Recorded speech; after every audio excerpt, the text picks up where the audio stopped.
नारायणं नमस्कृत्यं नरं चैव नरोत्तमं देवीं सरस्वतीं व्यासं ततो जयमुदीरयेत्। व्यासाय विष्णुरूपाय व्यासरूपाय विष्णवे नमो वै ब्रह्मदेवाय वसिष्ठाय नमो नमः। यं ब्रह्मा वरुणेन्द्ररुद्रमरुतस्तुन्वन्ति दिव्यैस्तवैः वेदैः सङ्गपदाक्रमोपनिषद्गायन्ति यं सामगाः। ध्यानावस्थिततद्गतेन मनसा पश्यन्ति यं योगिनो यस्यान्तं न विदुः सुरगणादेवाय तस्मै नमः।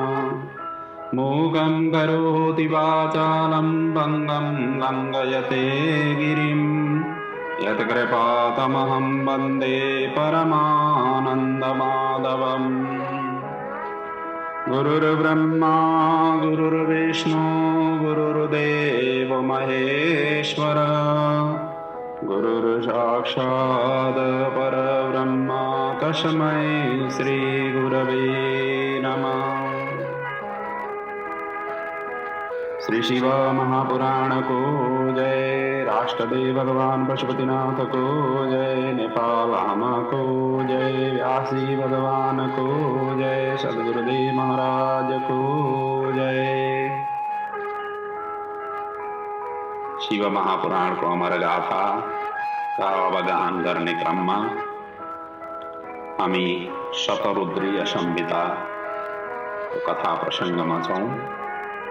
इस घड़ी में नेपाल भित्र र विश्वभरि छरिएर रहनुहुने समस्त आमा बुवा दाजुभाइ दिदीबहिनीहरूका हृदयमा विराजित राष्ट्रदेव भगवान पशुपतिनाथ स्वरूप आत्मतत्वलाई वन्दन गर्दै, समस्त गुरु आचार्य विद्वान विदुषीहरूका चरणमा वन्दन गर्दै यो अमर गाथालाई अनवरत रूपले भगवान पशुपतिनाथको चरणमा समर्पित गर्दै आइरहेको छु।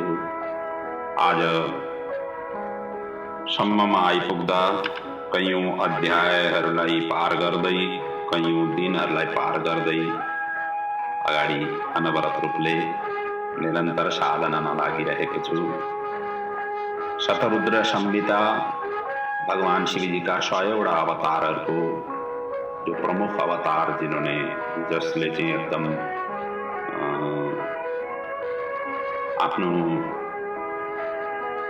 उस कार्यमा अत्यंत योगदान दिन पुगे ती अवतारहरूका विशेष रूपले चाहिँ वर्णन गरिएका यी अवतारहरूको सङ्गालो जो 100वटा अवतारका रूपमा वर्णन गरिएको हुनाले यसको नाम शतरुद्र संहिता हुन पुगेको हो। यस क्रममा हामी शतरुद्र संहिताका जम्मा 42वटा अध्याय मध्येमा हामीले हिजोसम्म 19औं अध्यायसम्मका कथा प्रसङ्गलाई चिन्तन मनन गरिसकेका छौँ। आज 20औं अध्यायदेखि कथालाई अगाडि बढाउन गइरहेको छु। यहाँसम्म आइपुग्दा हामी दुर्वासा अवतार भगवान शिवजी दुर्वासा भनेर प्रकट हुनुभयो त्यसको चिन्तन मनन गर्दै थियौँ र दुर्वासा अवतारका चिन्तन मनन गर्दै जाने क्रममा हामीले हिजोको कथालाई विराम लिन पुगेका थियौँ। जो अत्रि र अनुसुईयाको तपस्याबाट प्रभावित भएर तिनै देव प्रकट हुन पुगे, जो 3 स्वरूपबाट 3 देवले आफ्ना अंशबाट अत्रिका सन्तान भएर प्रकट हुन पुगे, जो दत्त, दुर्वासा अनि दत्त भए, दुर्वासा भए र चन्द्रमा, यी 3टाको उत्पन्न हुन पुग्यो। त्यसको हामीले चिन्तन मनन गर्दै हिजोको कथा हामीले विराम लिएका थियौँ। अब आजदेखि हामी दुर्वासाले कही धर्मको संस्थापन गर्ने क्रममा कतिपय व्यक्तिहरूलाई उनले परीक्षा गए, धर्मको परीक्षा गरे, आफ्नो क्रोध मूर्ति स्वरूप प्रकट गर्दै धर्ममा कतिको सुदृढ सबल र सक्षम छन् त्यस्ता व्यक्तिहरूको उनले परीक्षण गरे ती परीक्षण गरिएका व्यक्तिहरूका चिन्तन बाँकी रहेका थिए र तिनी चिन्तनहरूलाई आजको कथालाई म प्रारम्भ गर्न गइरहेको छु। त्यस पछाडि हनुमानजीको अवतार छ, अत्यन्त दिव्य र रोचक प्रसङ्गले भरिएको हनुमानजीको अवतारको प्रसङ्ग छ। त्यस पछाडि वृषभ अवतार, महेश अवतार, वृषभ अवतार भगवान शिवजीले किन लिनुभयो, महेश अवतार किन लिनुभयो, त्यसका चिन्तन मनन हामी गर्नेछौँ। त्यस पछाडि दधिची मुनिपुत्र पिप्पलाद अत्यन्त महान पुरुष बन्न पुगे, उनको अवतारको प्रसङ्गको वर्णन हुनेछ। अब समय कहाँ कतिसम्म पुगिन्छ, त्यस पछाडि गएर वैश्यनाथको अवतारको प्रसङ्गको वर्णन अगाडि गएर हुनेछ। यस्तै यस्तै अवतारहरू जुन शिवजीका विशेष अवतारहरू हुन् तिनका वर्णन हामी गर्दै जानेछौँ। र यी दुर्वासा अवतारको वर्णन गर्ने क्रममा हामी 70 अवतार, 100 मध्येका 70औं अवतार यो दुर्वासा अवतारको प्रसङ्ग हो। र त्यसैको जसलाई उनले परीक्षा गरे तिनीहरूको विषयमा अब यहाँ वर्णन अगाडि गर्दैछु। सबैभन्दा पहिले दुर्वासा मुनिले अम्बरीश राजालाई, सूर्य वंशमा उत्पन्न चक्रवर्ती राजा थिए अनि यी अम्बरीश एकादशी व्रत गर्दथे।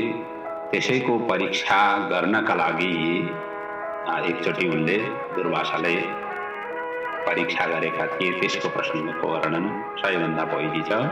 सूर्य वंशे समुत्पन्नो यो अम्बरीशो नृपो भवत तत्परीक्षाम आकाशित सह ताम शृणु त्वं मुनीश्वरः। यहाँ नन्दी सनत कुमारलाई कथा श्रवण गराइराख्नु भएको छ। त्यसैले भन्दै हुनुहुन्छ, हे मुनीश्वरा, अब सूर्यवंशमा उत्पन्न अम्बरीशको चरित्र म श्रवण गराउँदैछु, जसलाई चाहिँ दुर्वासाले परीक्षा गर्न पुगेका थिए।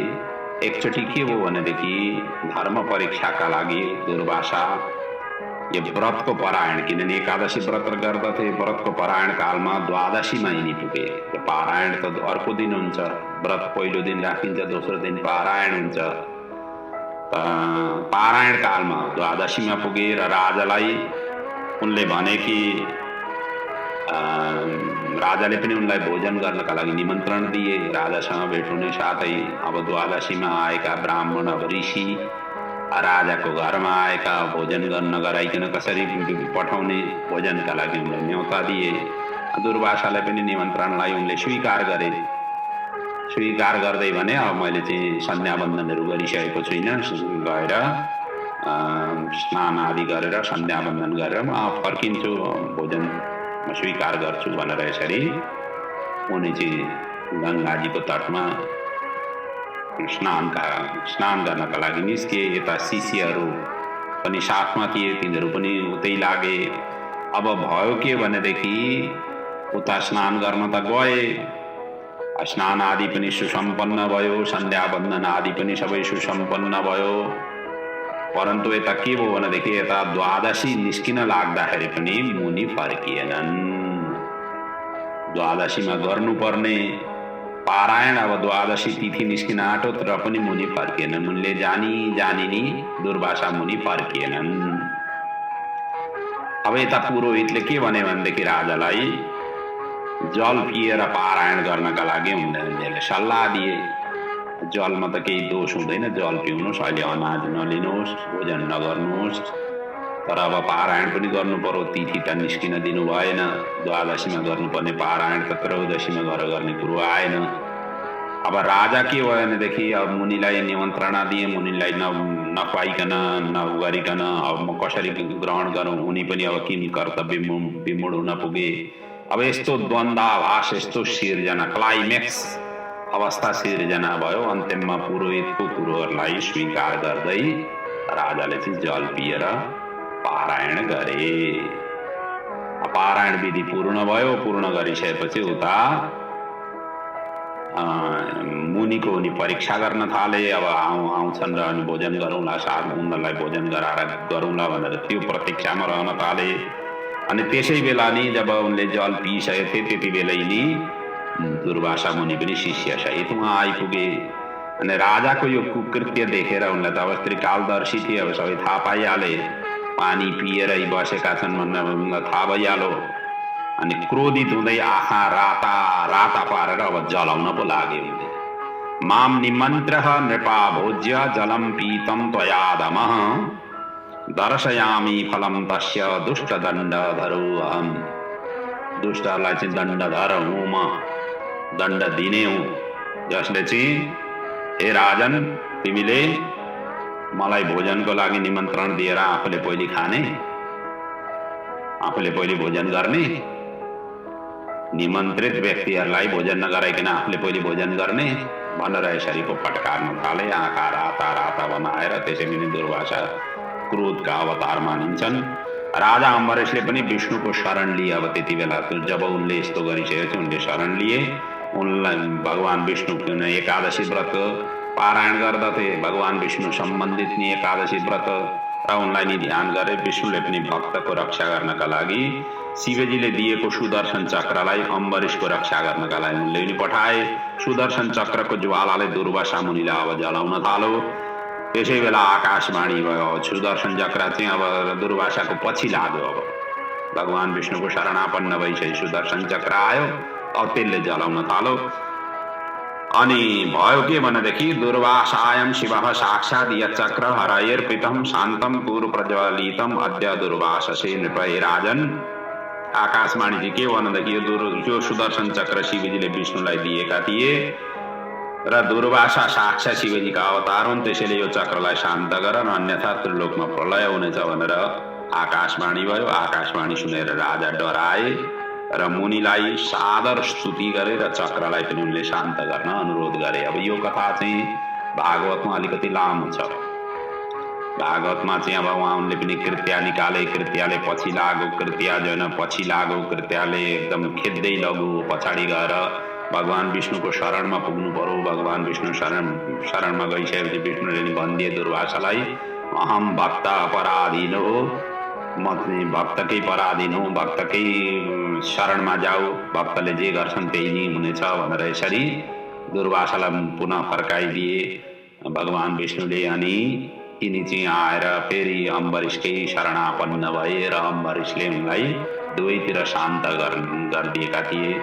भगवानले नि त्यस्तो भन्नु भएको भनेदेखि मसँग त्यस्तो सामर्थ्य नहुँदै पनि अब त्यस्तो हो भनेदेखि म प्रार्थना गर्छु मुनिको पनि प्राण रक्षा होस् र यो कार्य पनि सम्पन्न होस् भनेर यसरी प्रार्थना गरेको प्रसङ्ग उहाँ छ। तर अब यहाँ चाहिँ त्यही नि यति मात्रै यहाँ आकाशवाणी भयो। आकाशवाणीबाट यसलाई रोक्नका लागि आकाशवाणीले सन्देश दियो, राजाले पनि त्यही अनुसारको कार्य गरे र त्यही आकाशवाणी लाई सुनेर नि उनले यसरी स्तुति गरे। यदस्ति दत्तमिष्टम च स्वधर्मे वा स्वानुष्ठिष्टतः कुलो नो विप्रदैवम चेद हरेस्तत्रम प्रशाम्यतो। तिनी हरिले नि यो कार्यका लागि समन गरून् भनेर यसरी उनले प्रार्थना गरे। यसरी राजा अम्बरीशद्वारा धर्म परीक्षाका लागि आएका मुनि दुर्वासालाई पनि प्रार्थना गरेपछि शान्त र प्रसन्न भए। अनि भोजन पनि गरे र अनि आशीर्वाद दिएर दुर्वासा त्यहाँबाट विदाई भए। यस्तो किसिमको अम्बरीशको चरित्रसँग दुर्वासा जो साक्षात् भगवान शिवजीको अवतार हुनुहुन्छ, उहाँसँग यस्तो किसिमको परीक्षाको घटना घटेको प्रसङ्ग यहाँ वर्णन छ। त्यस पछाडि दुर्वासाजीले एकचोटि रामजीको पनि परीक्षा गरेका थिए। त्यो चाहिँ कस्तो थियो भनेदेखि काल मुनिको वेश धारण गरेर श्री रामजीसँग वार्ता गर्दै जाँदा उनले शर्त राखेका थिए। स्वयं उनले काल मुनिको वेश धारण गरेर यसरी वार्ता एकान्तमा वार्ता गर्ने उनले शर्त राखे। र शर्त के राखेका थिए भनेदेखि हामी बीच वार्तालाप हुँदा कोही पनि भित्र नआओस्, यही नै उनको शर्त थियो। र आएमा उसलाई निर्वासन गरिनेछ, यो पनि उनले राखेका थिए। अनि दुर्वासाले त्यही कालकै अवधिमा भित्र नै त्यही कालकै अवधि जब उनी वार्तालाप गरिरहेका थिए कालमुनिसँग, त्यति बेलै नै परीक्षा गर्नका लागि दुर्वासा उहाँ पुगेर लक्ष्मणलाई चाहिँ उनले एकदम हठले एकदम क्रोधित भएर प्रेसर दिएर लक्ष्मणलाई भित्र पठाए र श्री रामले आफ्नो प्रतिज्ञा अनुसार लक्ष्मणलाई त्यहाँ त्याग दिए अनि अन्त्यमा रामजीको दृढता देखेर दुर्वासा मुनि प्रसन्न भए र वर र आशीर्वाद दिएको यस्तो किसिमको प्रसङ्ग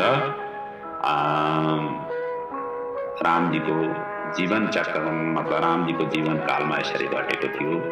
दुर्वासाले यसरी परीक्षा लिएका थिए अनि दुर्वासाले भगवान श्रीकृष्णलाई पनि छोडेन। रामजीको त परीक्षा लिए यता श्रीकृष्णलाई पनि परीक्षा लिएका छन्। त्यो चाहिँ कस्तो किसिमको घटना छ भने द्वापरमा श्रीकृष्णको अवतार हुँदाखेरि श्रीकृष्ण ब्राह्मणहरूका सेवा गर्दथे। भगवान श्रीकृष्ण ब्राह्मणका प्रिय थिए है, पंगत वगैरह भइ नै रहेको हुन्थ्यो, द्विज श्रेष्ठहरूको सबैको सम्मान हुन्थ्यो। अनि आज पनि वृन्दावन आदिमा गइयो भनेदेखि त्यहाँ साधु सन्तहरूको भण्डारा भइ नै रहन्छ। आश्रममा भण्डाराहरू भइरहन्छ। कृष्णको जन्मभूमिमा त्यस्ता साधु सन्तहरूको खुवाउने अनि तिनीहरूलाई यथायोग्य सम्मान दिने त्यस्ता कार्यहरू त्यहाँ आश्रमै पछि भइरहेका हुन्छन्। अनि त्यसरी हुन पनि अब त्यस्तो साधु सन्तहरूलाई ब्राह्मणहरूलाई आफू गृहस्थी भइसकेपछि जहाँ अनुकूल हुन्छ त्यहाँ भोजन आदि गराउने अलिकति आफूले पहल गर्नुपर्ने हुन्छ। पहल गरियो भनेदेखि आफूले कमाएको धनहरू जति पनि छ त्यो शुद्ध हुन्छ। ब्राह्मणहरूको मुखमा पुग्यो भने आफूले कमाएको धनराशिबाट ब्राह्मणहरूको मुखमा पुग्यो, साधु सन्तहरूका मुखमा त्यस्तो अनाजहरू पुर्याउन सकियो भनेदेखि आफ्नो धन शुद्ध हुन्छ। शुद्ध धनले नि कीर्ति राख्दछ।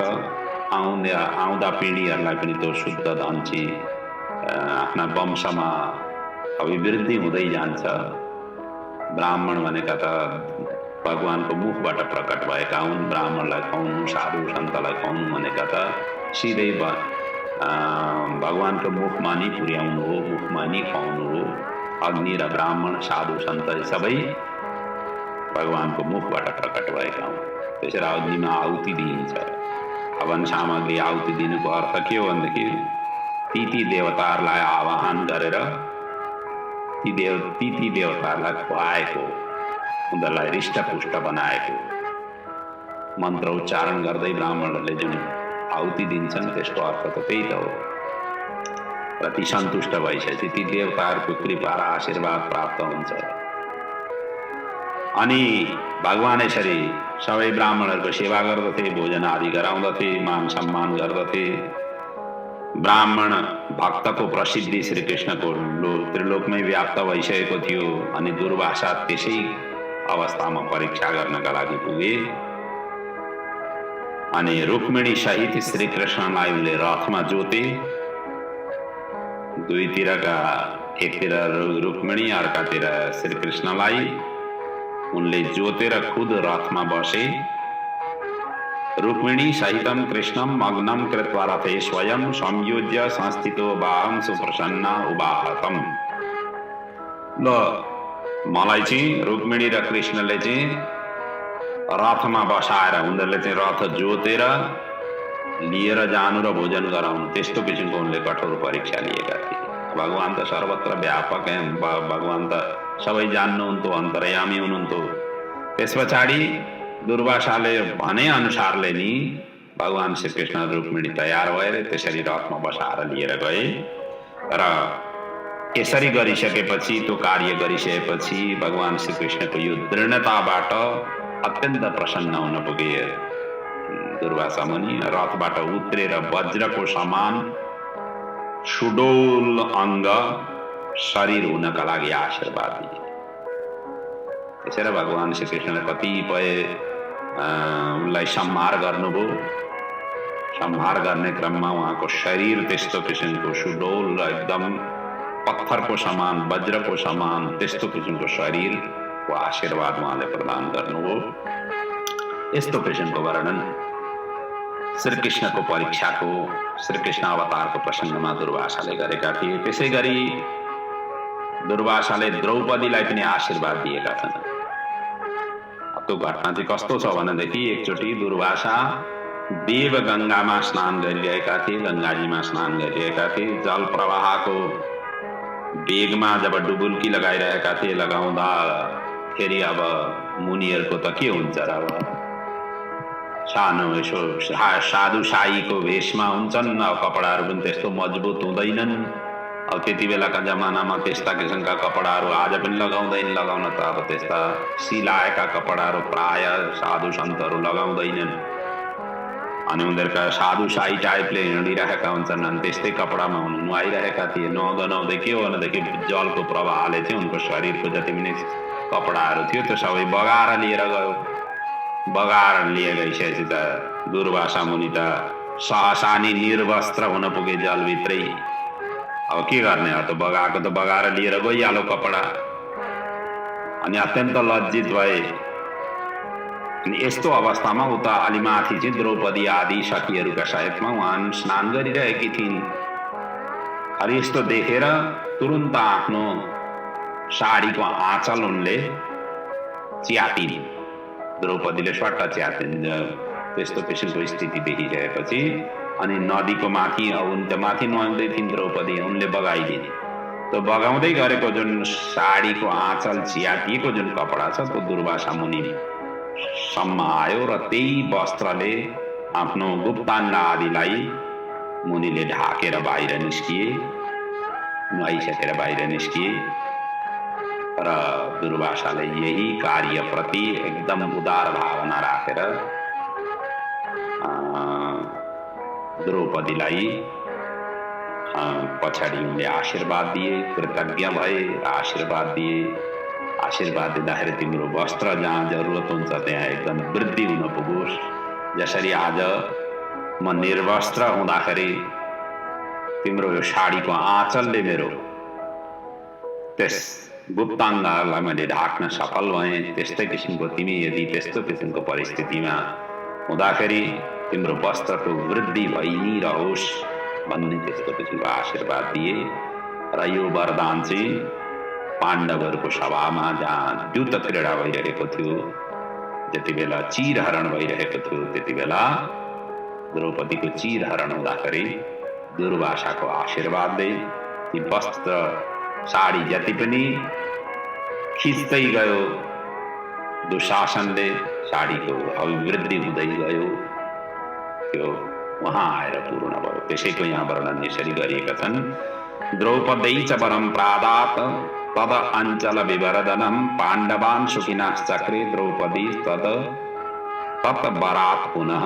त्यही वरकै कारणले गर्दाखेरि अञ्चल विवर्धनम, अञ्चल भनिन्छ कपडालाई, त्यो साडीको आँचललाई त्यो चाहिँ वृद्धि हुने आशीर्वाद यसरी दुर्वासाले दिएको चाहिँ त्यहाँ गएर पूर्ण भयो। यसै गरी दुर्वासाले एक हंस र डिम्बको पनि विनाश गरेको प्रसङ्ग महाभारतमा वर्णन गरिएको छ। यी दुवै दुष्ट प्रकृतिका राजा थिए। यिनीहरूले दुर्वासा लगायत मुनिजनहरूलाई अपमान गरेका थिए। त्यसैले विष्णुको आज्ञाको अनुसार दुर्वासाले यिनीहरूलाई संहार गरेको त्यस्तो किसिमको प्रसङ्ग महाभारतको सभा पर्वमा वर्णन छ। महाभारत पढ्दाखेरि सभा पर्वमा यसको प्रसङ्गको वर्णन छ। उनलाई पनि यसरी उद्धार गरेका थिए। र यसरी दुर्वासाले ठाउँ ठाउँमै ऋषिमुनिहरूका बिचमा अनेक ठाउँमा यसरी उनले परीक्षा गरे। परीक्षा गर्ने क्रममा जहाँ जो परीक्षामा पारङ्गत भए उनलाई आशीर्वाद दिए, जो पारङ्गत हुन सकेनन् उनलाई श्राप पनि दिएका त्यस्ता पनि घटना प्रसङ्गहरू वर्णन छन्। अब यहाँ शिव पुराणमा चाहिँ यति नै मात्रै प्रसङ्गको यहाँ वर्णन छ। अन्य पुराणमा दुर्वासाका अन्य चरित्रहरूका वर्णन विशेष रूपले व्याख्या गरिएका छन्। र अन्तिममा भनिएको छ महर्षि दुर्वासाले भूलोकमा विशेष गरी सन्यास विधि र ब्रह्मतेजको स्थापना गरेका थिए। उनले अनेक प्राणीहरूलाई दण्ड र उद्धार गरे। कसैलाई दण्ड दिए, कसैलाई उद्धार गरे, धेरैलाई मुक्ति प्रदान गरे। र यो दुर्वासा चरित्र सुनाउँदा भगवान शिवजीको यो चरित्रलाई सुनाउँदा यह परलोक दुवै कल्याणदायक हुन्छ। त्यति मात्रै होइन, इत्थम चक्रेश दुर्वासा विचित्रम चरितम बहु धन्यम यशस्सम आयुष्यं शृण्वतां सर्वकामदां। धन यश आयुष्य यो सुनाउनाले दुवैको कल्याण हुन्छ। यह परलोक दुवैतिर कल्याण हुन्छ आदि इत्यादि भनेर यस प्रसङ्गलाई यहाँ पूर्ण गरिएको छ। अब यसपछि हनुमानजीको अवतारको प्रसङ्ग छ। भगवान शिवजी हनुमानजी भएर प्रकट हुनुभयो। त्यसो त हनुमानजीको जीवन चरित्रका विषयमा अनेक प्रसङ्गहरू अनेक ग्रन्थहरूले उल्लेख गरिएका छन्। अब शिव पुराणले के कसरी वर्णन गरिएको छ हनुमानजीको प्रसङ्गको, आउनुहोस् अब त्यसको हामी चिन्तन मनन गरौँ।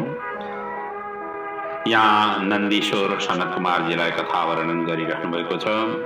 अतः परं शृणुं प्रीत्वा हनुमच्चरितं मुने यथा चकाराशु हरो लीलास्तद्रूपतो वरा। हे मुनिवर, हनुमानजीको चरित्र अब सुन। शिवजीले जसरी हनुमानजी बनेर राम कार्यको सहायता गरेर भूलोकमा राम भक्तिको प्रचार गरेका थिए त्यसको विषयमा वर्णन गर्दछु भन्दै अब अगाडि भन्छन्। एकचोटि विष्णुको मोहिनी रूप देखेर शिवजी काम बाणले आहत हुन पुगे र राम कार्य सिद्धिका लागि भगवान शिवजीको त्यो वीर्य पात यहाँ हुन पुग्यो। त्यस पछाडि शिवजीद्वारा प्रेरित सप्तर्षिले त्यो अमोघ शिववीर्यलाई दुनामा राखे। समय आएपछि अञ्जनी माताको कर्णद्वारा उसको गर्भमा स्थापित गरे। तद्वीर्य स्थापयामासुः पत्रे सप्तर्षयश्चते कर्णद्वारा तथाञ्जन्युः रामकार्यार्थमाहितम्। तो वीर्यलाई चाहिँ मोहिनी रूप भगवान हुन त मोहिनी रूप जति बेला धारण गरेका थिए त्यति बेला शिवजीले देख्न पाएका थिएनन्, किनभने शिवजीलाई त हलाहल विष निस्क्यो। समुद्र मन्थन गर्दाखेरि त्यो हलाहल विषका लागि प्रार्थना गरे। विष पान गरिसकेपछि शिवजीलाई त एउटा नशा चढो। नशा भन्नु कि अब त्यो अलिकति विष पिइसकेपछि मान्छे बेहोस टाइपको हुन पुग्नुभयो शिवजी। त्यसै र यो त्यो बेहोस हुने अवस्था हुँदै गरेको बेलामा नि यो सबै भगवान शिवजीले भगवान विष्णुले चाहिँ मोहिनी रूप धारण गर्नु परेको थियो अमृत पिलाउनका लागि। अन्तिममा अमृत निस्केको थियो समुद्र मन्थनबाट। सबैले छिनाझपटी गरे। दैत्यहरूले त उठाएर त कुम्भनी लिएर गए। अब त्यसपछि त्यो त हाहाकार मचियो। देवताहरू विष्णुको शरणमा गए अनि विष्णुले मोहिनी रूप त्यहाँ धारण गर्नुभएको थियो। मोहिनी रूप धारण गरेर सबैलाई ब्यालेन्समा राखेर पिलाउने शर्त भयो अन्तिममा। अनि स्त्री प्रति मोहित भएर दानवहरू चाहिँ स्वीकार उनीहरूले व्यक्त गरे। त्यही स्वीकार व्यक्त गरेको हुनाले मोहिनी रूपले चाहिँ छल छद्मले चाहिँ अब देवताहरूलाई पान गराउने क्रममा राहु गएर बसो दैत्य कुलबाट त्यसको शिरच्छेदन गरे आदि इत्यादिका प्रसङ्ग वर्णन छन्। जो चाहिँ देवकुलमै राहु र केतु अन्तिममा फेरि देवताओंकै पङ्क्तिमा उनी सामेल भए। यता पछाडि फेरि महासंग्राम भयो आदि इत्यादिका प्रसङ्ग छन्। तर अब यहाँ सबै ती वर्णनहरू छैनन्।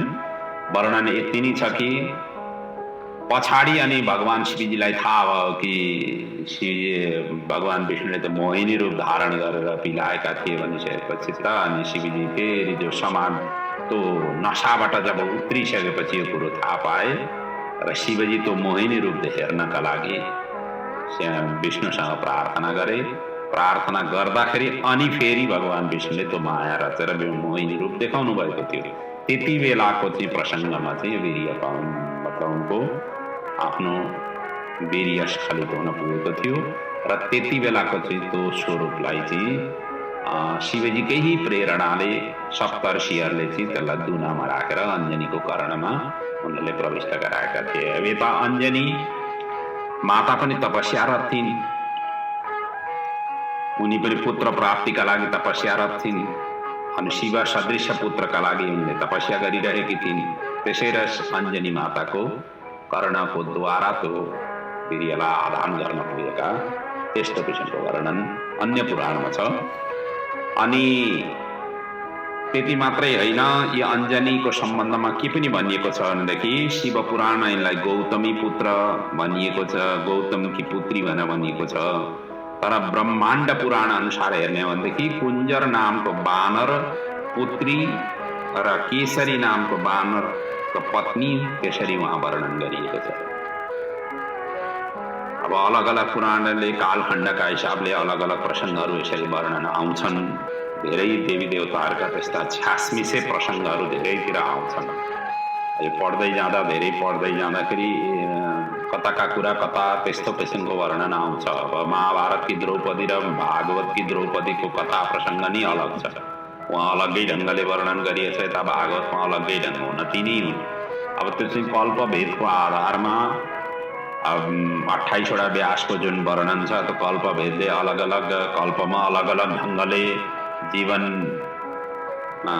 त्यसरी व्यतीत भए, अलग अलग ढङ्गले ती व्याख्या भए, अनि ती कथाहरू चाहिँ त्यसरी छासमिस भएर आउने क्रम त्यो भइ नै रहन्छ हाम्रा पुराण ग्रन्थहरूमा। त्यसरी एकदम स्पष्ट र क्लियर कुनैको पनि कतै पनि एकातिर एक प्रसङ्ग सुनिराखिएको हुन्छ, अर्कातिर तिनै व्यक्तिको अलग्गै ढङ्गको पनि प्रसङ्ग सुनिराखिएको हुन्छ, त्यस्तो किसिमको वर्णन आउँछ। अब यसरी यिनकै विषयमा अञ्जनीकै सम्बन्धमा यतातिर गौतमी पुत्री यसी पुराणले भनेको छ, उता ब्रह्माण्ड पुराणमा त्यसरी वर्णन गरिएको छ। समय आएपछि तिनी अञ्जनी माताको गर्भबाट वानर रूपमा महाबली हनुमानजी जो शिवजीको अवतार हनुमानजी प्रकट हुनुभयो, त्यस्तो पनि यहाँ वर्णन छ। अब यो शिवजी के अरे हनुमानजीलाई वायुपुत्र पनि भनिन्छ, भीमसेनका भाइ मानिन्छ, किनभने वायुका अवतार भीमसेन, पाञ्च पाण्डवमा जुन भीमसेन छन् ती वायुका अवतार, किनभने युधिष्ठिर धर्मराजका अवतार थिए, भीमसेन वायुका अवतार थिए, यता अर्जुन इन्द्रका अवतार थिए, नकुल र सहदेव अश्विनी कुमारका अवतार थिए। ये अलग अलग रूपबाट अलग अलगलाई उनले प्रार्थना गरेर कुन्तीले तीनटा देवताहरूलाई प्रार्थना गरेर ती स्वरूपमा ती अंश रूपमा प्रकट हुन पुगे। यता माद्रीले अश्विनी कुमारलाई प्रार्थना गरेर अश्विनी कुमारका नकुल र सहदेव त्यसरी उनले प्रकट गरेका, किनभनेदेखि यी सबै अयोनिज थिए। अब यसको पनि विस्तृत किसिमको वर्णन छ। त जे होस्, यो हनुमानजीलाई वायुपुत्र पनि भनिन्छ, किनभनेदेखि वायुदेवको सहायताद्वारा यो वीर्यलाई उनको कर्णमा राख्नमा सहायता दिइयो। वायुले गएर अञ्जनी जहाँ पर तपस्यारत थिइन् त्यति बेला एकदम स्पर्श गरेको महसुस उनले गराए, किनभने उनको तेज पनि त्यसमा आधान गरेर यिनीभित्र त्यो राख्नु थियो। त्यस हिसाबले गर्दाखेरि वायुपुत्र पनि भनिन्छ। अब केशरी नन्दन त छँदैछन्, तुलसीदासले भनेका छन् पवन तनय पवन, तुलसीदासले आफ्नो हनुमान चालिसामै भन्नुभएको छ। के भन्नुहुन्छ भनेदेखि पवन तनय शङ्कर सुवन केशरी नन्दन, यहाँ तीनवटा पिताको उल्लेख गरिएको छ। त्यसरी पवनको झोकाद्वारा आलिङ्गन गरिएको हुनाले पवन पुत्र हुन पुगे हनुमानजी। केशरी वंशम, केशरीकी पत्नी अञ्जना उनकै पुत्र भएर जन्मेको हुनाले केशरी नन्दन बने। र शिवजीको यो वीर्यलाई चाहिँ त्यसरी सप्तर्षिद्वारा कर्णपुटबाट प्रवेश गराएको हुनाले यसरी तीनटा पिताको यस्तो योग हनुमानजीको अवतारको प्रसङ्गमा छ। हनुमानजी त्यसरी प्रकट हुनुभएको हो। त्यसैले त वायुको समान वेगले समुद्र लङ्घन गर्नलाई समर्थ हुनु हनुमानजीको त्यो पवनको जस्तो जुन स्वरूप भएको हुनाले त्यो माथि गएर पर्वतै उखाडेर ल्याउनु के त्यो सामान्य व्यक्तिले गर्न सक्ने कुरो हो र त्यो वायुको साक्षात अवतार भएको हुनाले, वायु पुत्र भएको हुनाले ती सबै कार्यहरू जुन असम्भव कार्यहरू पनि सम्भव हुन पुगेका हुन्। जे जति कार्यहरू भए हनुमानजीद्वारा ती यसै क्रमले त गर्न सफल भएका हुन्। अब यिनको बाल्यकाल कसरी बित्यो भनेदेखि हनुमानजीको यी कपिश्रेष्ठ हनुमान बाल्यकालदेखि नै महाबली थिए। किन नहोस्, सबै यस्ताका अमोघ वीर्यबाट प्रकट भएका थिए।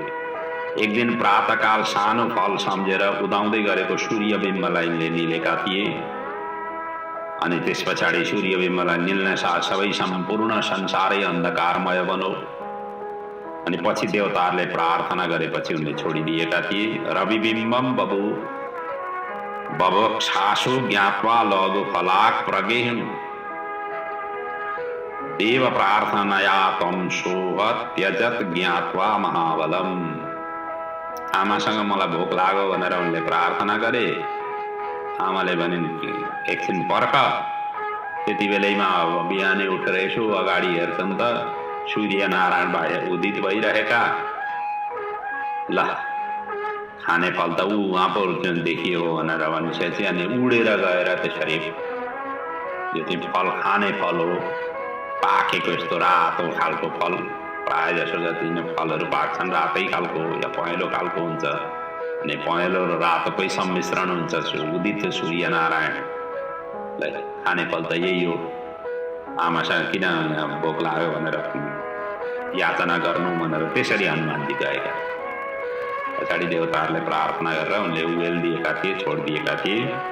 त हनुमानलाई देवताहरू र ऋषिहरूले अनेक वर दिएका थिए, जसको फलस्वरूप उनीमा अलौकिक शक्ति, अणिमादि गुण, अतुलित बल आदि उनलाई प्राप्त गर्न सफल भएका थिए। यी सबै गुणहरू उनीसँग थिए र यिनले विद्या अध्ययन पनि माता अञ्जनीको आज्ञा अनुसार हनुमानजीले सूर्य समीप गएर बिना प्रयत्नले नै सम्पूर्ण विद्याको अल्पकालमै यिनले अध्ययन गरे। त्यसपछि सूर्यकै आज्ञाले सूर्यांशबाट उत्पन्न सुग्रीव कहाँ गएर यिनले मित्रता गरे। सूर्यत पपाठ स कपिर गत्वा नित्यं तदान्तिकं सूर्याज्ञाया तदंसस्य सुग्रीवस्यान्तिकं ययौ। सुग्रीव का मतलब सूर्यसँग गएर यिनले अध्ययन गरे र सुग्रीव चाहिँ भगवान सूर्यकै अंश अवतार भएर उनी जन्मिए। सबै जति पनि रामलीला, शिवलीला, महाभारतका मतलब कृष्णलीला, महाभारतका प्रसङ्गमा आएका जति पनि महान पुरुषहरू जसको नाम हामी सुन्छौँ, यिनीहरू पूर्व जन्ममा कुनै न कुनै देवताको अंशबाट जो सत व्यक्ति छन् ती देवताका ऋषिहरूका अंश अवतार भएर जन्मिए। जो असत कार्यमा लागे ती राक्षसहरूका, दैत्यहरूका अंश अवतारका रूपमा जन्मिएका हुन्। त्यसर्थ ती व्यक्तिहरूसँग त्यो असत चरित्र नै विद्यमान रह्यो, जसले गर्दा सत चरित्र र असत चरित्रको बीचमा द्वन्द्व भयो र असत चरित्रको नाश भयो, सत चरित्रको स्थापित भयो। त्यसरी हुन पुगेको। अब ये सुग्रीव के ज्येष्ठ भ्राता जुन थिए बालीले उनकी पत्नी राखेर घरबाट निकालेका थिए। त्यसैले हनुमानजीसँग यिनी ऋष्यमुख पर्वतमा बस्न थालेपछि हनुमानजी सुग्रीवजीको मुख्य मन्त्री भएका थिए। यस्तो किसिमको कार्य उनले गर्न सफल हुन पुगेका थिए। पछाडि उनले सीताजीको अन्वेषणका लागि, राम कार्यका लागि अथक योगदान दिए। सीता अपहरण पश्चात दुखित राम लक्ष्मण जब अन्वेषण गर्दै ऋष्यमुख पर्वतमा हनुमानजीसँग यिनीहरूको भेटो जब भयो, हनुमानजीले सुग्रीवसँग रामजीको मित्रता गराए। पछि राम कृपाले सुग्रीवले बालीमाथि विजय हासिल गर्न पुगे र वानर राजपदमा उनी नियुक्त हुन पुगे। सुग्रीव रामजीको कार्यप्रति कृतकृत्य भएर सीता वियोगी जुन रामको जुन कार्य थियो त्यसको सहायता गर्नका लागि वानर सेना एकत्रित गरेर चारै दिशामा सबै वानरलाई सीता अन्वेषणका लागि उनले पठाए। ससीता अन्वेषणम चक्रे बहुर्भिर वानरै सुधी। यसै क्रममा हनुमानजीद्वारा दक्षिण दिशाको उनले सम्हाल्न पुगे, जसको अभिभारा चाहिँ अंगदलाई, जाम्बवन्तलाई र हनुमानजीलाई यिनीहरूको साथमा पठाइएको थियो। त्यस पछाडि के हो भनेदेखि सीताजी रावणको राजधानी लङ्कामा छिन् भन्ने उनलाई जानकारी पाएपछि हनुमानजीले 100 योजन चौडाई भएको समुद्रलाई शीघ्र नै तुरुन्तै उनले लाङ गरेर मतलब त्यसलाई पार गरेर उनी त्यो अन्वेषण कार्यका लागि सफल हुन पुगे। ज्ञात्वा लङ्कागतं सीतां गतस्तत्र कपीश्वरः द्रुतम् उल्लङ्घ्य सिन्धूतं निस्तार्यः परै सबै। लङ्का पुगेर हनुमानजीले सीताजीसँग भेट गरे। रामजीले दिएको औँठी उनले प्रदान गरे। सीताजीलाई सान्त्वना दिएर शोकलाई उनले दूर गरे। पश्चात रावण को अशोक वाटिका उजाडे, रावण पुत्र अक्षय कुमार सहित अनेक राक्षसहरूलाई उनले वध गरे। रावणद्वारा हनुमानजीको पुच्छरमा वस्त्र, तेल, घिउ यो सबै लपेटेर जलाउँदा हनुमानजीले विभीषणको घर बाहेक सबै लङ्कालाई उनले जलाइदिएर समुद्रमा गएर पुच्छरलाई उनले शान्त गरेका थिए। दग्ध्वा लङ्काः वञ्चयित्वा विभीषण गृहं ततः अपतत बारिदो वीरः ततः स कपिकुञ्जरः। त्यसपछि सीताले दिएको चूडामणि चिन्ह लिएर रामजीको समीप वापस आए। रामजीको शोकलाई उनले हटाउन सफल भए र सीताले पठाएको शिरोमणि पाएर रामजीले वानर सेनाको सहायताले समुद्रमा पुल बनाएर समुद्र तटमा शिवलिङ्गको स्थापन गरी पूजा गरे, जसलाई रामेश्वर नामले आज पनि हामी सबै उपासना गर्छौं। रामेश्वर शिवलिङ्गको स्थापना रामजीको हातबाट भएको हो, जो दक्षिण दिशामा समुद्रको किनारमा अवस्थित छ र शिवजीको कृपाबाट समुद्र पारी गरेर लङ्का नगरलाई घेराबन्दी गरे, राक्षससँग युद्ध गरे। शक्ति प्रहारले घायल लक्ष्मणका लागि हिमालयमा पुगेर हनुमानजीले पर्वत सही सञ्जीविनी ल्याएर बचाए। अन्त्यमा रावण वध गरी दैत्य देवताहरूलाई उनले खुशी तुल्याए। रावणं परिवाराढ्यं नाशयामास विश्रम सुखी चकार देवांश महाबल गृह कपि। त्यसै गरी हनुमानजीले अहिरावणको नि वध गरी राम लक्ष्मणलाई सुरक्षित उनले ल्याउन सफल भएका थिए। यो अहिरावण भनेको रावणकै पुत्र थियो, यो पाताल लोकमा बस्दथ्यो। भयो के भनेदेखि अब आफ्नो बुवालाई यस्तो गरिसकेपछि राम लक्ष्मणलाई नै उसले आफ्नो मायावी शक्तिले आदिले बन्धन गराएर पाताल लोकमा लिएर गएको थियो। यो पछाडि थाहा पाइसकेपछि उहाँ बन्धक बनाएको छ आफ्ना प्रभु श्री रामलाई, लक्ष्मणलाई। यसरी थाहा पाइसकेपछि हनुमानजी पाताल लोकमा गए। उनीसँग भीषण युद्ध भयो अहिरावणसँग। अनि उनीहरूलाई अहिरावणलाई वध गरेर राम लक्ष्मणलाई उद्धार गरेका थिए। यस्तो किसिमको प्रसङ्गको वर्णन छ। अहिरावण संयम सह्य हत्वा रामंश लक्ष्मणं तत्स्थानाद् आनयामासः स्वस्थास्थान परिपाल्य च। यसरी हनुमानजीले मोटामोटी रूपमा यिनी कार्यहरू गर्नुभयो, जसको वर्णन त विस्तृत रूपले रामायण आदिमा वर्णन गरिएको छ। यहाँ त संक्षेपमै शिवपुराणमा केवल उल्लेख मात्रै गरिएको।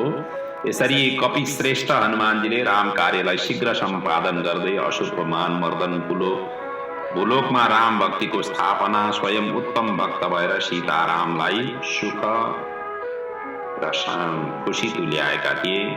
हनुमान सह महावीरो राम कार्य करः सदा रामा दूता विदो लोके दैत्यग्नो भक्तवत्सल। दैत्यहरूलाई वध गर्ने भक्तका वत्सल त्यस्ता हनुमान महावीरका रूपमा स्थापित हुन पुगे। हनुमान चरित्र सुनाउँदा यी धन यश आयु सबै कामनाको पूर्ण हुन्छ, इह र परलोक दुईटैको कल्याण हुन्छ आदि इत्यादि यसको उपसंहारमा वर्णन गर्दै हनुमान चरित्रलाई यहाँ पूर्ण गरिएको छ। अब भगवान शिवजीका अगाडिका अवतार महेश र वृषभ अवतारका वर्णनका क्रम अगाडिका प्रसङ्गमा वर्णन गरिएका छन्। नन्दीश्वर यहाँ सनत कुमारलाई कथा श्रवण गराइराख्नु भएको छ।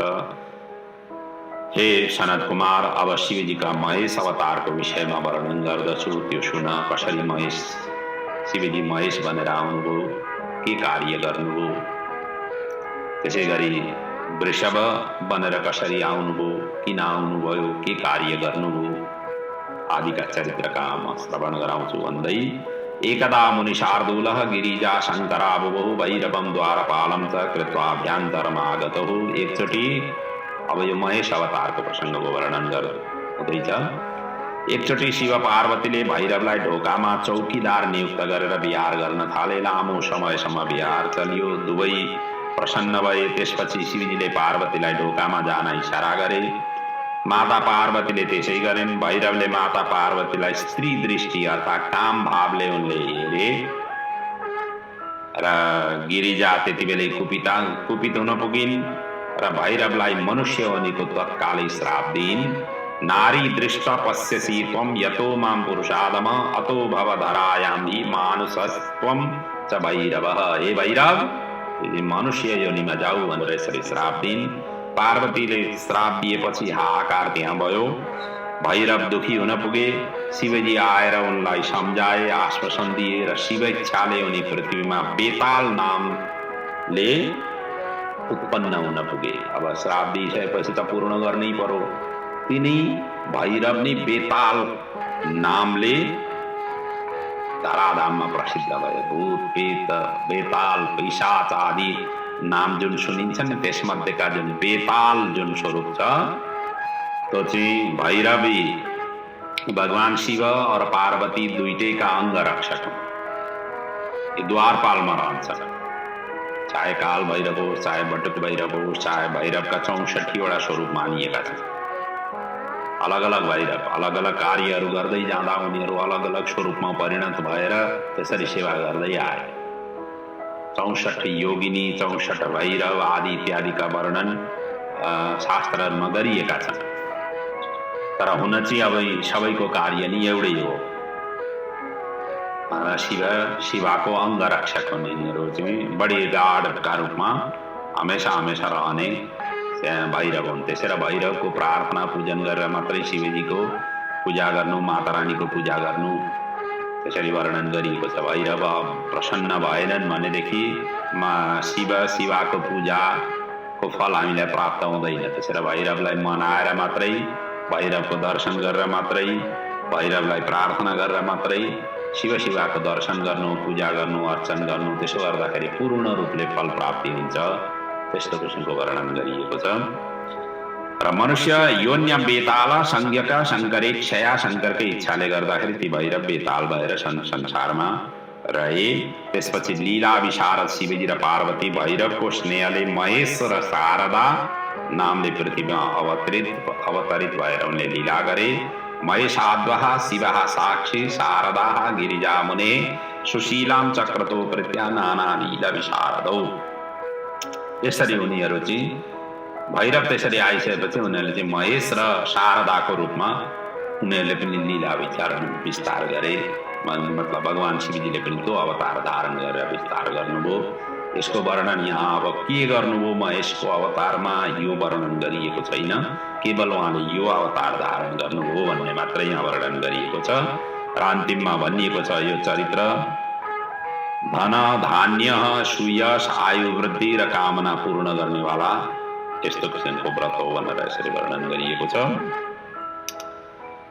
अगाडि जुन वृषभ अवतारको प्रसङ्गको वर्णन छ अब अगाडि यसरी गरिएको छ। शृणु ब्रह्मसुतः प्राज्ञ वृषेशाख्यं मुनीश्वरः शिवावतार सल्लीलम हरिगर्भहरं वरम।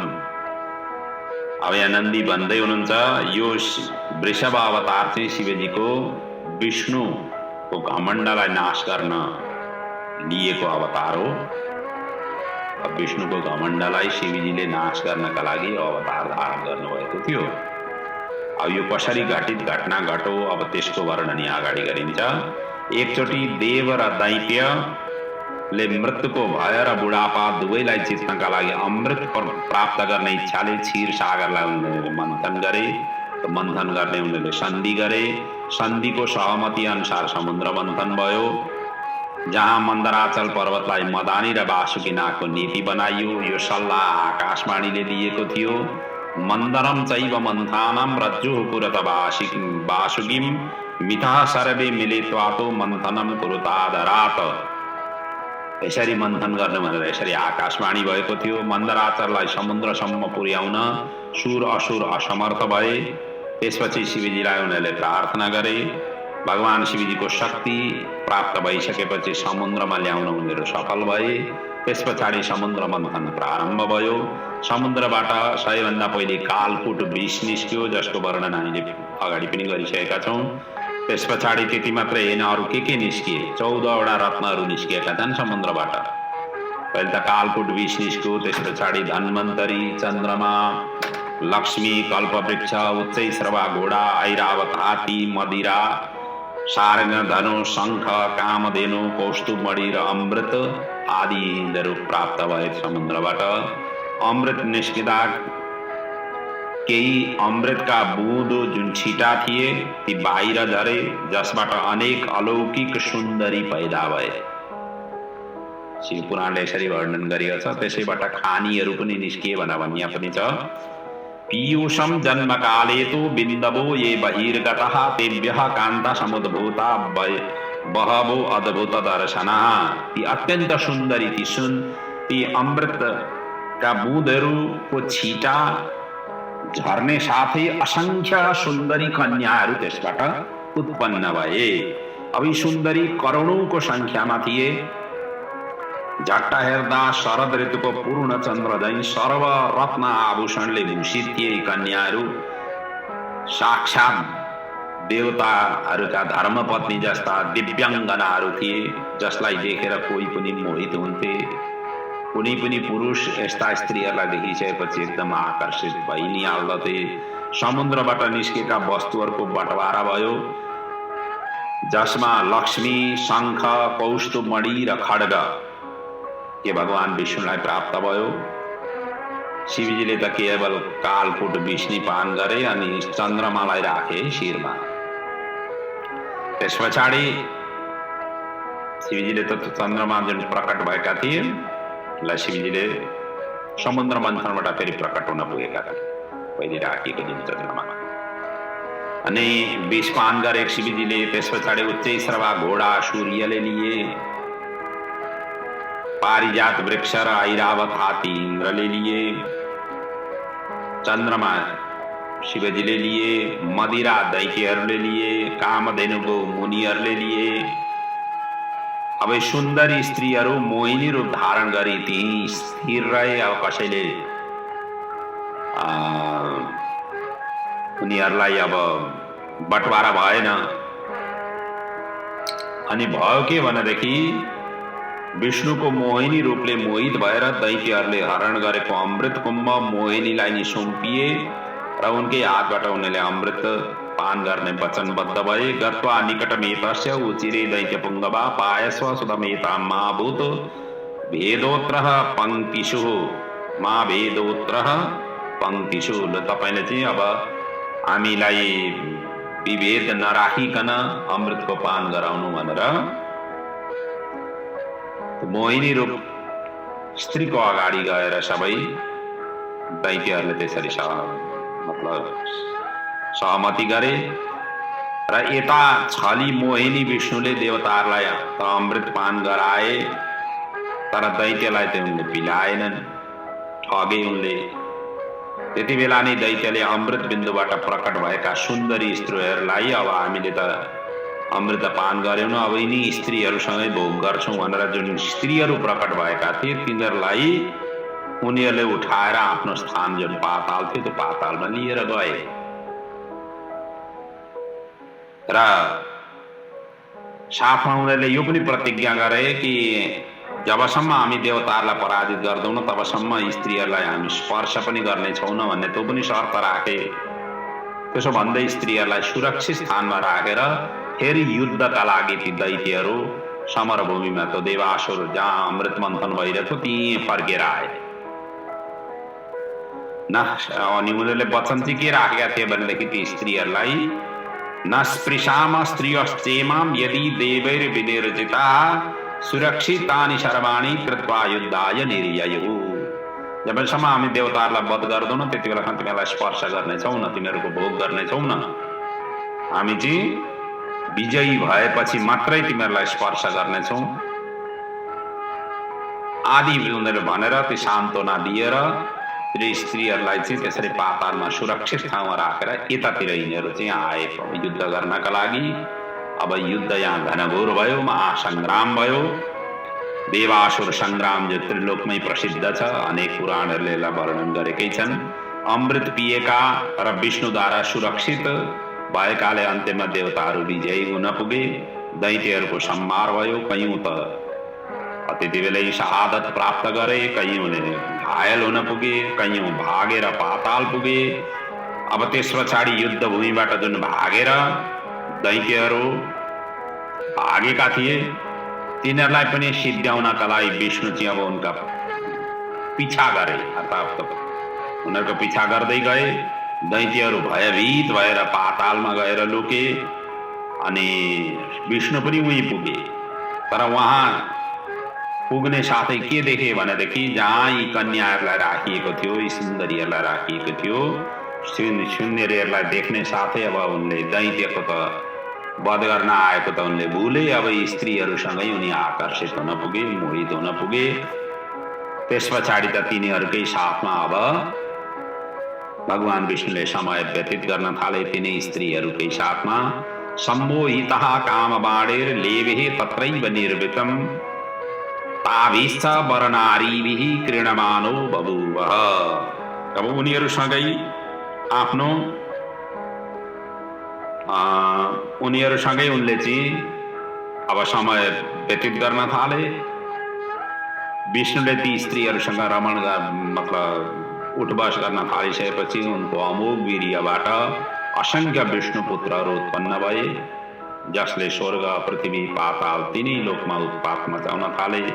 ततो वै हरिपुत्रास्ते महाबल पराक्रमाः महोपद्रवमा चेरुः स्वर्गे भूवि च दुःखदम्।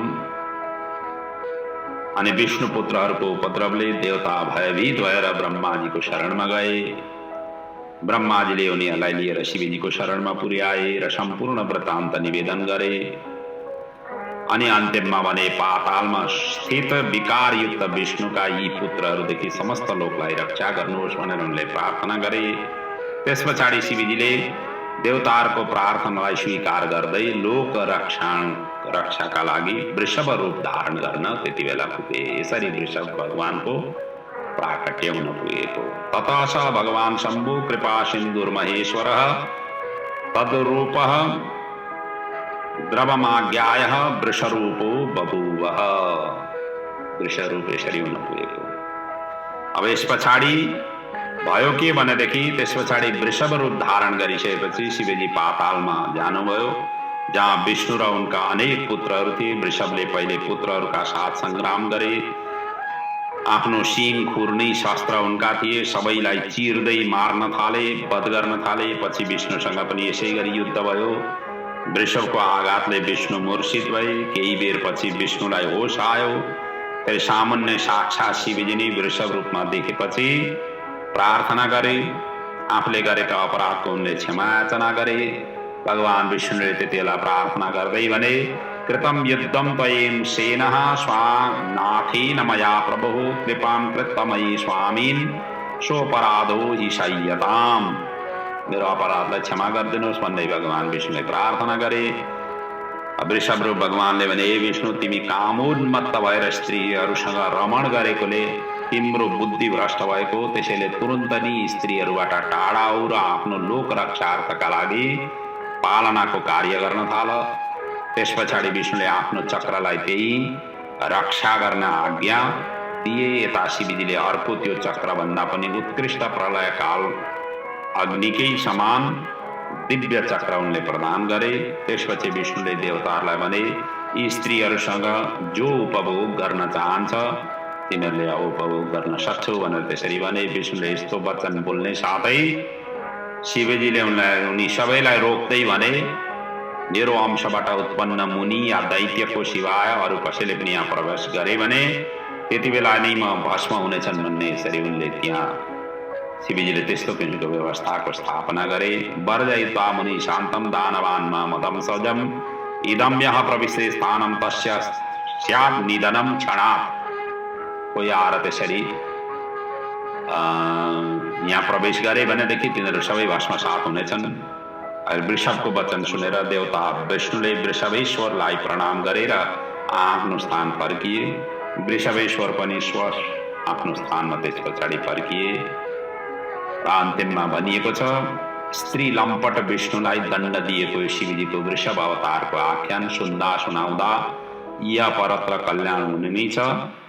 साथसाथमै शत्रु बाधा नाशक स्वर्गप्रद यश आयु भुक्ति मुक्ति प्रदान समेत गर्नेछ र त्यस्तो कामुक व्यक्ति संयमित हुन पुग्नेछ आदि इत्यादिको यस्तो महिमाको वर्णन गर्दै अन्तिममा पवित्रम इदमाख्यानम शत्रुबाधा हरम परम स्वर्गम यश समायुषम भुक्ति मुक्ति प्रदम सताम भन्दै हो चरित्रलाई यहाँ पूर्ण गरिएको छ र यहाँसम्म आउँदा शिवजीका 73 अवतारहरूको वर्णन भयो।